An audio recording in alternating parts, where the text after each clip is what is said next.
I haven't covered this very much because right now the path that we're on is the same path that we've been on a million times before. That is to say, the White House is saying that we're about to sign a historic peace deal, and Iran is saying, hold on, you aren't agreeing to our terms. In specific, it looks like America is ceding the idea that Israel should pull out of Lebanon, but Trump is repeatedly denying that he is offering Iran 400 billion in unfrozen assets or whatever the number was. So, like, this is going to fall apart just like everything else. That part to me is uninteresting. What is interesting to me is the fact that it looks like Donald Trump is starting to exert a little bit more independent pressure towards actually wanting the war to end. Over in Israel, they are very, very unhappy. They are exceedingly unhappy with how things are going right now. I can't, most people watching don't understand Hebrew. I'm going to assume we all understand English. Former Israeli PM Naftali Bennett, on the military front, I will return to the security doctrine of fast, powerful, and decisive wars instead of Netanyahu's strategy of dragging things out.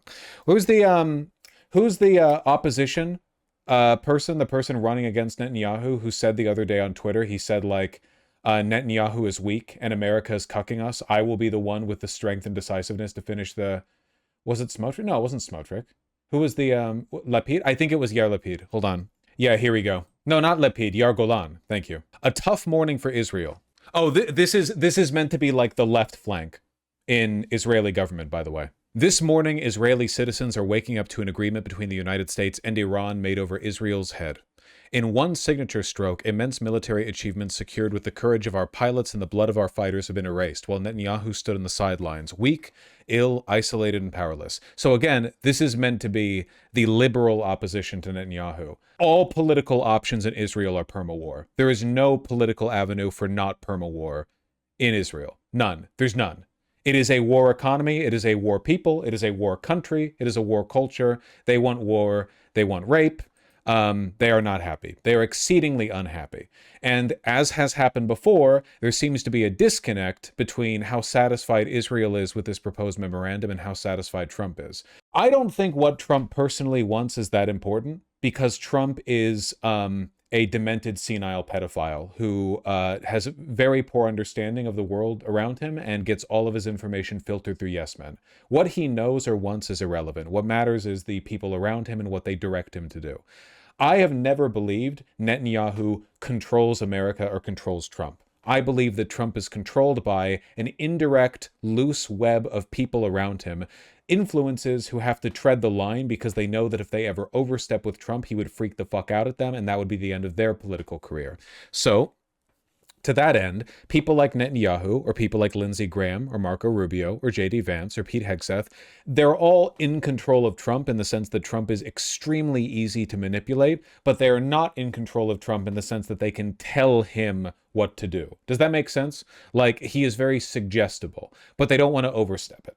Netanyahu has tried his best to work with Trump in this way, like constantly beleaguering him and pressuring him, but not like, being as openly antagonistic with him as he was with Biden, right? Netanyahu was very openly antagonistic with Biden. But, like, it seems that we're at a head again. Someone like this, hold on. Israeli residents living on Lebanese border dissatisfied with US-Iran peace deal? Sure, pitch it. אני לא חושבת שארצות הברית אי פעם נראתה יותר חלשה. ובאופן אוטומטי זה גם מחליש אותנו. מכרו אותנו תמורת נזיד עדשים, וההרגשה היא לא טובה. Infinite war, infinite death. They'll be satisfied with nothing else. Which means that even if Trump does want to end the Iran war, and by the way, I do think Trump wants to end the Iran war. I think that Trump likes doing rug pulls, but he also likes being seen as a peace broker. I think he enjoys it. He's been bored of the Iran war for months. We know this. We know for a fact he is bored of managing it. Much like his overt anger at Putin for not ending the Ukraine war, and earlier, last year at Netanyahu for his handling of Lebanon and Gaza, I think Trump just likes being seen as the guy who makes the deals, the guy who, finishes things quickly, and he's frustrated this has been dragging out.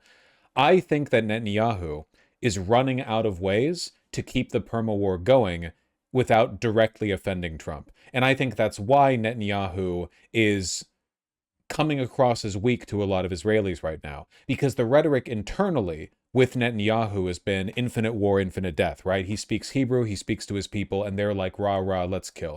But then he goes to Trump and he's like, a little bit more deferential. Not super deferential, but a little bit more deferential. But we're running out of headway here. There is an inconsistency that has to be negotiated. אותו מקום שהיינו לפני 3 חודשים, למשל. לא רואה שהתקדמות, לא רואה שקרה... Of course, strictly speaking, even though their moral priorities are god-awful, the Israelis here are correct. Ending the war right now would be an unambiguous concession from the United States, giving Iran control over the strait and allowing them to charge tolls on anyone going through, allowing them to keep their nuclear material, we'll get to that, and giving them, forcing Israel out of Lebanon. It would be an overwhelming defeat to Iran. Iran would win on every level. Yeah, getting 300 billion, Iran would win on every level. So they're not wrong. The Israelis are correct here, right? They're just in the wrong, right? They're correct in their assessment that this deal would be bad for them. It's just that they're evil, right? The Nazis are correct if they said I don't really like what the Soviets are doing over at Stalingrad or whatever. Yeah, you're right, but you're wrong. You get me. You understand. I'm rambling right now. שום דבר חוץ משאנחנו בתוך הבופור, שום דבר לא השתנה, אותו דבר. אני חושבת שהיינו צריכים לנתק לחלוטין את ישראל מהדבר הזה. ישראל לא אמורה להיות חלק מהסכם בין ארצות הברית לאיראן. ההסכם בין ארצות הברית לאיראן. לבנון זאת בעיה שלנו, איראן זאת בעיה של ארצות הברית, שארצות הברית יפתרו את הבעיה באיראן ויעזבו אותנו בשקט. אבל שלא יכניסו את לבנון כחלק מהדבר, כי זה לא בעיה שלהם. This ties into the rise of the Israeli Third Temple movement. Yes, the Israeli right has rallied behind the Third Temple movement. This is the explicitly genocidal, we will end the world, we will be the only ones remaining, we will build Greater Israel group. They're essentially the counterpart to American evangelicals, and American evangelicals fucking love these guys. Yeah, the right is consolidating more and more and more behind, this is going to be their next big thing, isn't it? Well, we know for a fact that Israel is trying to make a move to seize Al-Aqsa Mosque right now. Why are they so mad about the temple? Because destroying Al-Aqsa Mosque or conquering it and building the third temple on its ruins would be the ultimate symbolic victory over Islam. It is everyone agrees. Jews and Muslims in the Middle East, everyone agrees that would be it would be spiritually tantamount to a seizure of the Minecraft cube, if you will. It would be we've talked about this before. It's biblical prophecy. They think it brings about the end of the world, so on and so forth. It would be, yes, textually, it would begin the end of the world.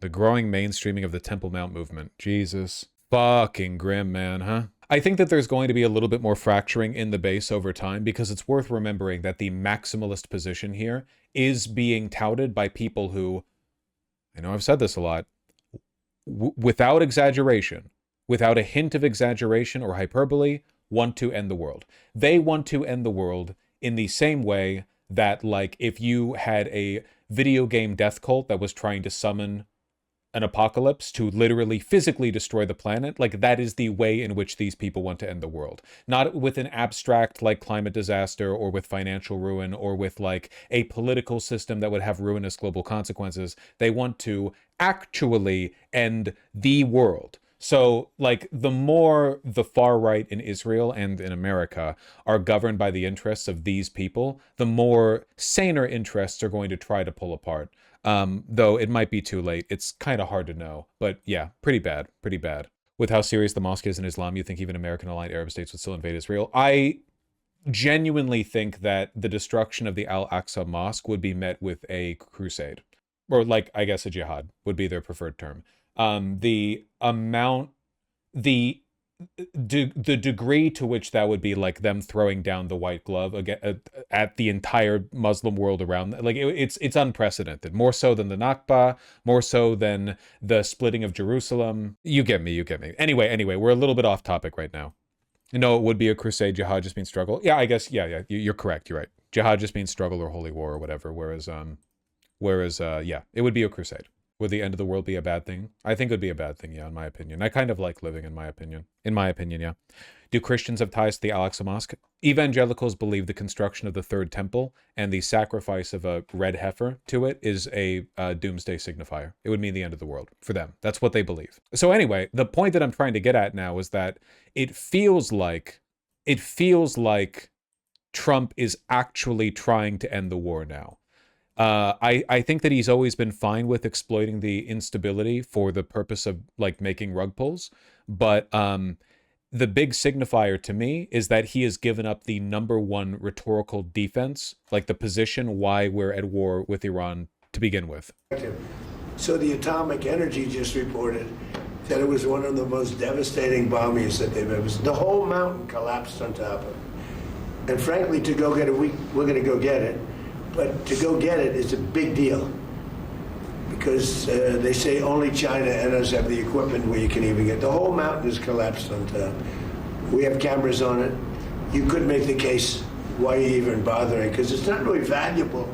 It's at the G7 just a couple hours ago, Trump said that it might not even be worth it to get the nuclear material. This is the reason Trump and his cronies have been pitching the necessity of the Iran war, more so than anything else. The whole original narrative was that we had to go in to get the remaining nuclear material, and he is backing off that position, which to me is a signal that he is really willing to end the war. He is willing to give up every position. Money to Iran? Who cares? Iran controls the strait and charges tolls? Who cares? Iran keeps the nuclear material? Who cares? Like, hundreds of billions of dollars in reparation? Who cares? Get us out of this war. This position is sensible to most people, but completely untenable to evangelicals and, Temple Mountist types, right? I'll believe it when I see it. I'm not saying it's going to happen. What I'm saying is that I think that for a time, Israel and America, the evangelicals, the Jewish supremacists, and the more standard conservatives have been able to shakily keep their interests aligned here. They have been able to sort of kind of keep things moving in the same direction, but the tension has been growing, and we're now reaching a point where you have to shit or get off the pot, right? You have to commit or leave. And I think the tension is now mounting to a point where Trump is, as he is right here, he is abandoning the reason he said we need to be there. It's a big deal. It is a big deal. It's probably $500,000 worth. It's not very valuable stuff, but I think psychologically we want to get it. He also backed off the initial objective of regime change in Iran. This is also from today. You talk about regime change. I never cared about regime change. It's never a part, but I guess you have regime change, because you know better than anybody. The first group, they're all dead. The second group, they're dead. A part of the third group is gone. And we're dealing with people that I think are very rational people. So that's every reason for us to be there gone. Here's Trump criticizing Israel's military action in Lebanon. Does not like them. And I'll tell you what, Israel's fighting Hezbollah too long, and too many people are being killed. And you don't have to knock down an apartment house every time you're looking for somebody. Again, you have to realize this is a big deal. Donald Trump repeats what he's told, which means that people around Trump are now very actively trying to pull him out of this, even if it means selling Israel short, which is not a line they were previously willing to cross, at least not to the same extent. Whether or not he personally wants to do this is immaterial. There are forces at play that are trying to back out now. And the biggest red pill, the biggest holy shit, they might really be doing it, is this. This is not a corroborated report. However, Israeli outlet Israel Hayom reports in a claim not yet echoed by other major outlets that Trump is weighing the dismissal of several senior admin officials who opposed the Iran deal, including Hegseth and Ratcliffe.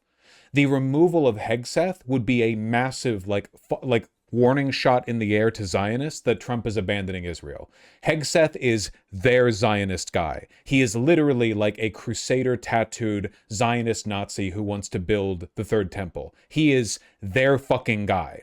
So if he fires Hegseth for being oppositional to the deal, or even the rumor that he is, the rumor is enough, that would be a very clear sign that the powers that be within the White House that influence Trump are not only admitting defeat against Iran, but are also pulling away from Israel's interests. The problem with this, of course, is that right now there is no political through line for Israel to stop this war. No one in power in Israel wants to stop it. The Israeli people don't. Netanyahu doesn't. The people opposing Netanyahu don't. Nobody wants it. Which means that, again, if Israel keeps up the fight in Lebanon, Iran's not going to accept the peace deal. What happens? I didn't think we would arrive at this point because I assumed that people like Lindsey Graham and Netanyahu had so much influence over Trump's cabinet, but it looks to me like people in the Republican Party are actually trying to like saw off the anchor right now. You know what I mean? Like our feet are encased in concrete and they're trying to break the concrete so that we can swim to the surface of the water. Yes, Israel and Netanyahu had both explicitly stated they are not pulling out of Lebanon. So we are already in violation of the terms that Iran has agreed to. Do you think they'd be willing to use military action against Israel to stop it? It's impossible to imagine, but we are running up against an impossible dilemma that can't be solved in any direction, right? If Israel insists on... So Israel cannot leave Lebanon. They are committed to death.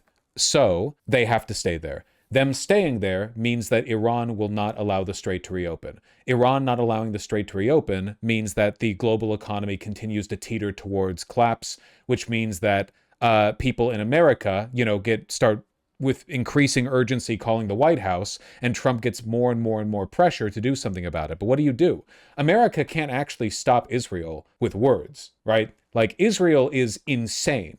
They're a mad dog. The only thing that we could do to stop Israel, to really stop Israel, would be martial force, which I cannot imagine America doing that under any circumstances. Certainly not this administration. It can with supplies. Supplies, sanctions, won't do it. Won't do it. Israel is not like an impoverished backwater. They have enough resources to keep the war effort up themselves. Even if it drives them into poverty, they will continue it. They won't even show the deal to Israel. They have no answer to this. They have no answer to this. Israel asked the United States to share the contents of the U.S.-Iran Memorandum of Understanding, but Washington refused the request. Jesus Christ. We literally have no answer for what we do with Israel. We have no answer for what we do with them. There's an answer, but it's impossible. There's one answer, but no one will do it. No one's brave enough to do it. Like I've said a million times before, when governments and when populations get this bloodthirsty, when they get this rabid, they either lose or are stopped. That's it. The Nazis were never going to taper off. The Nazis were going to either conquer the entire planet, unlikely, or at some point in the process of attempting to, lose. Those were the only two options on the table. So are they just going to pretend the war isn't happening? I have no idea. The only reason we've been able to maintain this ridiculous pretense for so long is because the powers that be in America have been willing to drag this war out. But an actual effort to end the war, including the Israeli occupation of Lebanon, yeah, I don't know. I genuinely have no idea. Could the U.S. let Israel and Iran fight it out by themselves? This would be politically disastrous for the Republican Party. Keep in mind, evangelicals are their strongest cultural base. What do you think evangelicals in America are going to do if they think the Republican Party's abandoned Israel? They have no answer to this. It is unanswerable. Politically, it is an unsolvable problem. The only thing that America can do to stop Israel would guarantee the implosion of the Republican Party. Could you like the post so it goes from $5.99 to $600? What, like my channel? If only. We did it, yippee. What's the coolest timeline now? I'm really sorry. I genuinely just don't have an answer to this. I have no idea what can be done. I don't think Israel can stop being aggressive in Lebanon. Politically, they can't do it. They'd fucking collapse. They would fall apart. There would be like pogroms in the street. Rabid Temple Mount types would be like lynching Arabs on the streets of Tel Aviv. They would lose their fucking minds if Israel like ceded to Iran and pulled out of Lebanon. They would lose their minds. And also, if we stop supporting Israel, Republican evangelicals also lose their minds, because these are people who, again, I need to remind you, think the world is about to end and are actively trying to bring about that outcome. Hey man, all these are already happening. Okay, they would increase the lynchings. Yes, it is true. They are already lynching Arabs. Yes.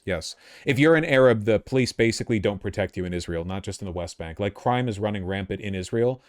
Just completely unchecked violence, rape, murder, so on, against Arabs, and the police basically like aren't doing anything about it. It's not just in the West Bank. It's in Israel like proper as well. Mike Huckabee's trying to do damage control in Israel. I don't even know what Huckabee could possibly do or say. I genuinely think these are like, can somebody like help me with this one? I really don't know what we're supposed to do. Every angle it doesn't work. Somebody has to give in an ungivable way. About 2 million Israelis are below the poverty line, including 1 in 4 kids. Yeah, it's not a, I mean, it is a wealthy country, but it's not a very equal one. It's also my job to represent the importance of Israel to the United States. This is just another reminder that it is your heritage, without a doubt. Remember, by the way, that nominally Mike Huckabee is America's ambassador to Israel, not Israel's ambassador to America, though you would never, ever, ever know it by listening to him talk. Remember, historically, ambassadors serve their home country and try to represent the interests of the home country in the foreign country. That's what every ambassador ever has done, except for this one.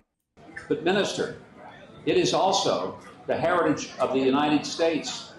Without Israel, without the Jewish Foundation, there would not be an America. We owe our very existence. Yes, but he's Jewish? No, he's not. Mike Huckabee's a evangelical. Do you think it's possible Israel could collapse internally? I think it's inevitable. Fascist countries do that. It's a insane warmongering would-be ethno-state that's trying to like conquer 10 times its size. Like, yeah, no, it's going to collapse. It's just like, does Israel have the capabilities to launch a nuke? Yes, they have nukes. And they've said they will use them if they feel existentially threatened. It does feel like we're inching closer to a Samson Doctrine option. I really don't know how this is supposed to play out. Internal pressure in Israel forces them outward, but the world is forcing them inward. Iran is winning, and America looks like they might be taking Iran's side. Even Trump is starting to wake up and realize, like, we can't keep doing this. But the coalition can't survive them backing out of Israel. The evangelicals are just too powerful in the Republican Party. I really just have no answer to this. I don't know. I have no idea. Israel's going to collapse for the U.S.? Yeah, probably. But keep in mind that Israel has basically said that if they collapse, they're going to vaporize the Middle East. They've threatened it. They're bluffing? I don't know. Maybe. There are a lot of genuinely insane... It kind of depends on how committed they are to the bit. I don't really know. If the Nazis had gotten their hands on a doomsday nuke, would they have pressed it rather than lose? It depends on who had access to the button, right? Hitler would have pressed it, because he was going to kill himself otherwise. Everyone who knew they'd be executed would have pressed it. Some of the lower-level Nazi officials maybe wouldn't have. They would have been like, I'll just sell them out. And in fairness, a lot of Nazi officials did end up just working in West Germany. Would the Japanese have pressed it? 100%. The Japanese war cabinet would have pressed the button. That ended the world. Absolutely, they would have. So I guess it really just depends on who in Israel, at the end of the day, who in Israel has, like literally, like which individual ends up having the ability to make that choice. Would the Italians probably not? Fuck no. No, the Italians would not have pressed that button. Absolutely not. They were side-eyeing Mussolini like years before the war ended. Would Netanyahu press the button? Probably not, no. But would Ben-Gvir press it? Maybe. 30% chance? I really don't know. What about someone who agrees with Ben-Gvir but is like less positioned to benefit from some kind of like post-Israel grift arc across the Gulf states or whatever? I don't know. What about the Israeli civilians we just saw in that earlier news clip? The ones who live on the border with Lebanon but want Israel to continue the war? I think this is an unsolvable problem. Things have a tendency to work out in the long run, you know? Like, the world has been on the precipice of oblivion several times, and we keep pulling ourselves back from the brink. You know, Cuban Missile Crisis, Soviet missile detection systems, etc. We have a tendency to pull ourselves back from the brink, but I don't know. Just because we've done it in the past doesn't mean we're going to keep doing it forever. You only need to not do it once. That's the thing about the brink, you know? I'll continue to think this up. I really, right now, I just don't have an answer for how this is going to go down. Honestly, the easiest point to break, I think, would be Iran.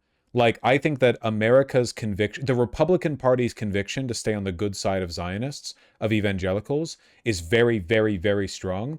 And the conviction for, among like Israelis and their political elite to continue the war is very, very strong. I think the weakest link might actually be Iran. Like, Iran might be willing to concede and open the strait before they would press Israel into a position where they might invoke the Samson Doctrine. But I'm not sure. Yeah, like Iran might be more willing to give up on Lebanon than Israel, even though right now they haven't been. I hope they don't, but at the same time, I don't really know. Yeah, I don't know. Sorry. Yeah, I'm just repeating myself at this point. Israel has to be stopped one way or another. I agree literally for the future of humanity. I think they have to, but Republicans can't do it without obliterating their base. It could be possible, marginally possible, for the Democrats to do it. The Democratic Party, their coalition and the people they represent could theoretically survive strong action against Israel. Because as deferential as the party is to Israel, the Democratic constituency is not.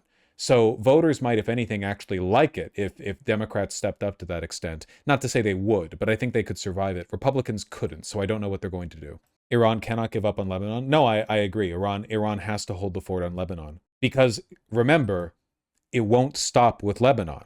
It's the Nazis had to either win or be stopped. If Israel takes Lebanon, they're going to go after everyone. They'll go after Jordan. They'll go after Syria. They don't give a fuck. Damn, Trump's unpopular with Israelis now. Jesus. God damn. 20-point shift since the last polling. Changes with May 25th. Holy fuck. A 20-point shift in just 3 weeks? Holy shit. Well, yeah, I mean, if you want a testament to how fucking psychotic these people are, yeah. Israel doesn't have the manpower to conquer the entire Middle East, they will lose. Yes, and if they lose, they have threatened to invoke the Samson option. The look, again, this is really one of those retrospect things, but Israel should have never been allowed to get nukes, and the moment Israel threatened to use them, America should have quietly regime changed the country like we did so many other times during the Cold War. We took so many democratically elected socialists down during the Cold War, and we left what would end up being one of the biggest threats to global security there, because we agreed with them, because we wanted a wedge against Iran, etc., etc. But with the benefit of hindsight, and also not being a Cold War, McCarthyite hawk fascist, like they were back then, we know America should have nullified this threat decades ago. We have allowed a cancer to spread. There is a version of Israel that's not even like a fucking problem. Seriously. After the 6-Day War? Hold on. Am I mixing my dates up? No. After the 6-Day War, there is a version of events where America is like, okay, enough. And just an enormous amount of international pressure is applied. And as a consequence afterwards, Israel just becomes like a contentious, America-aligned, but largely, I don't want to say neutral. Like, Israel was bad from the word go. The Nakba was bad from the word go. But we really have ended up in the worst timeline, haven't we? Like, we've cultivated the most fanatically militant group of whiners in the world, and they have nukes. Honestly, it's a ship of Theseus situation. The version of Israel that's not harmless is not Israel. That's probably true, yeah. At this point, certainly. If things had taken a different path from the 60s, even from the 80s, even under Reagan and onward, it's possible that Israel could just be like another moderately to severely evil, but not global threat country in the Middle East, There are plenty of countries like that. Pakistan, Afghanistan, Saudi Arabia, it's like all evil countries down there, basically. Like, Israel could have just been like, oh, isn't it a settler colonial state? Yeah, it is, but it's like, I don't know, it's like a country, whatever. The perma-war thing, it did not have to play out that way. It really didn't. In Israel with equal rights for Palestinians and the right to return as non-Israel that will have any Israelis left, well, that's tough for them. It feels like we are rapidly hurtling towards a point where international occupation is the only way out, and I just don't know how that happens. I don't know what would have to happen to Israel to, like, blunt their teeth and denuclearize them. I don't know. Well, about the same amount of pressure that happened in Nazi Germany? Yeah, but Nazi Germany didn't have nukes. And if they did, they might have used them when we were closing in. When the Soviets were closing in on Berlin. And what if they do? What if Israel uses nuclear weapons? What if internal pressure mounts, the ultra-far-right Temple Mount types, start freaking the fuck out and pressuring the government to demolish the Al-Aqsa Mosque so they can build a third temple? Internal and external pressure goes fucking crazy. And more people in the government, like, they inflame tensions with their neighbors. There are more and more like scuffles, missiles traded. Even countries like Jordan and Saudi Arabia are like, you need to fucking stop right now. And you have like the world's craziest ethno-nationalists with their finger hovering over the red button. I mean, it's not impossible that could happen. And if it did, what happens then? You know, who would they nuke? They would nuke Tehran first. Without question, they would nuke Tehran first. Again, all of this sounds crazy to me. I just can't imagine a world where stuff like this plays out. I guess there's some like vestigial, or maybe it's good, you know, maybe it's good that I have this, but there's some part of my brain that's looking over all of these incompatible pieces of information, all of these like forces in tension, and thinking, there's no way the world's actually going to end over this, right? Like, the world isn't, even if it's not world ending, we won't actually have a nuclear scenario emerging from the whims of Nazi doomsday cultists, right? Like that can't actually, like, something will stop it. There will be a failsafe, or somebody with the right mind, you know, like somebody in charge of the decision will be like, no, hold on, we're not actually doing this. Somebody will intervene, something will happen. Like, there's like, my mind still has trouble really grappling with the fact that, like, I don't really see a way this resolves. Maybe it will. I just don't know how it will. I don't really understand how this works, I guess.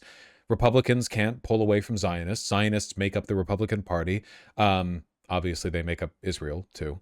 Israel can't leave Lebanon. Yeah, I don't know. My nothing ever happens meter is like warning me, like, hey, listen, this will find a way to resolve, even if you're not creative enough or cynical enough to imagine it. Maybe Iran will give up on Lebanon. But even if Israel is allowed to take Lebanon, they're not going to stop with Lebanon. So I don't know. I don't know. Is it too late for the U.S. to regime change Israel? At this point, probably, yeah. Yeah, probably. Also, American intelligence and government is extremely compromised. We could never even try to without them hearing about it. Like, there are so many people in American government that are just completely loyal to the amorphous blob of international capital that has chosen to use Zionism as, like, its social wedge. But, like, do you think Peter Thiel would allow that? Do you think Elon Musk would allow that? Do you think... do you think Jared Kushner would allow that? Do you think Hegseth would allow? Like, I feel like the moment the idea was even proposed in the situation, they literally have audio from the Situation Room. What bigger flex is there that the U.S. government can't do a thing without everyone knowing about it?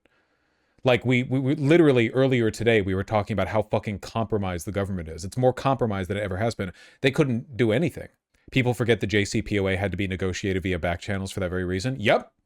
It had to be done quietly because Obama and his team knew that there were enough people in U.S. government that would sink it if they could fiddle with the terms of negotiation early on. They had to keep it quiet. Schumer, yeah, yes, people who are largely not loyal to American interests.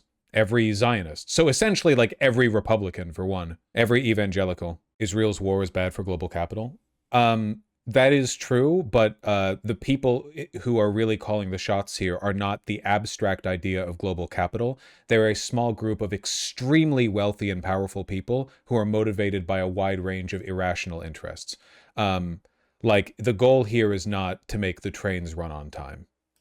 These are, like, psychopaths. It was not good for Germany to invade Poland. It did not work out well for them in the long run. Would Israel actually succeed in ending the world, though? No. Israel's nuclear stockpile, probably, if they wanted to maximize how many people they killed and were willing to target major Western cities as well, could probably kill between 10 and 50 million people directly, and then indirectly hundreds of millions more. But that would be like a worst case scenario where they take out their nuclear arsenal on London, Paris, Istanbul, like where they just wanted to maximize global harm. If they kept it within the Middle East, probably a lot less damage because there's just fewer population centers.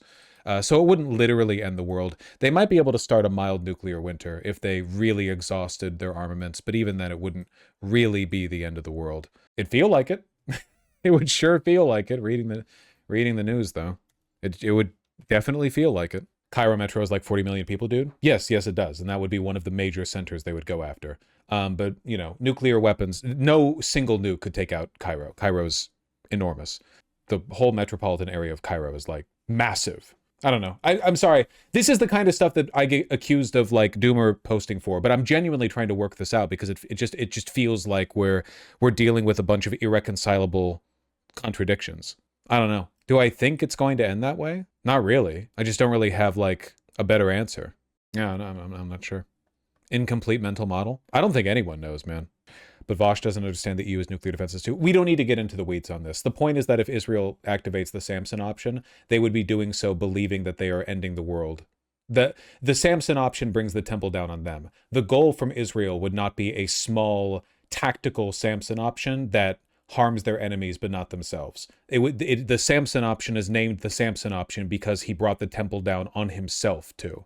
Sorry, doctrine, the Samson doctrine. They would not be like expecting to survive. Trump threatened Lindsey Graham if he doesn't fall in line. Man, how the fuck does Israel respond to this? Is Netanyahu like really gonna try? Do they have to get out of Lebanon? What do you say to Republicans like Senator Lindsey Graham, who is skeptical of the MOU? Lindsey is skeptical? Yes. I'll have to talk to Lindsey. He'll be in big trouble. Oh, like on one hand, it's cathartic because it's like, you know, finally he's expressing his own personal will. But on the other hand, I just don't see a way out of this. Lindsey's good. Lindsey's fine. He's not skeptical. He's just fine. Look, this agreement covers something very nicely. We're not paying for anything. We're not doing anything. The markets now are higher than they were when we started. Remember that. The stock market now is 2,500, maybe even more than that, points higher than it was when we said. Right. It's still Trump. I need. Where's my smarter than thou naysayer in chat? Where's Masaigu? Masaigu, whenever I say radical stuff, like I think the Democratic Party could be doing better, you're here to challenge me. Do you have like one time we need his ass? That's not true. He contributes to the stream regularly. I wonder what naysayers would say. I'm trying to I don't like not having an idea of what's going to happen. What would like a vehement liberal coded Zionist say? What would I don't know, like a DGG or something. So I'm trying to imagine what would the contradictory arguments be? Like what are the priors? What are the logical tenets of the argument? So Republicans abandoning Israel and ceding to Iran would be enormously disruptive to their political base because evangelicals are literally like a motivated death cult. So, but even then, would Israel just be willing to give up in Lebanon? I think Iran would be more willing to. Denial/downplaying the Samson option? Maybe, yeah. Well, I guess we'll find out. To be fair, we heard the same rhetoric from Russia. Yeah, but Russia is not motivated by the same forces as Israel. They're not politically, they're not being driven by insane death cultists the way that Israel is. They're being driven by extremely cynical oligarchs. There's an overlap, but it's not a perfect one-to-one. Also, Russia doesn't have to live next to Iran and Hezbollah. There's a lot more direct pressure. Even Babylon Bee is mocking Trump now. The Babylon Bee is run by a Jewish Zionist neocon type guy. This is a guy who is so much of a Zionist that he continues to cater to the Republican Party, even though every time his Jewishness is brought up on Twitter.com, he gets dogpiled by neo-Nazis. He is literally the Senate also failed to pass the Iran war power resolution thanks to Fetterman. What a surprise. What a surprise. Self-hating Jew but real. He's not self-hating. The guy who runs Babylon Bee is a Jewish supremacist Zionist. He will do or say what he thinks is necessary to advance the Zionist interest, which means that he will shamelessly cater to Republicans up until there's a fracture with Israel. He's not self-hating. He thinks that he's better than everyone else because he is racist. That is the motivating ideology. It's not great. Spiritually racist? No, he's just racist. I think you were right at the start when you identified Iran as the point of most movement here. Yeah, but again, if Iran gives up on Lebanon, Israel won't stop there. I just don't know. Very good, Waka Waka. Very good. Okay, well, yeah. Sorry again, not trying to be doomer. I guess I'm just looking for a resolution to the dialectic here.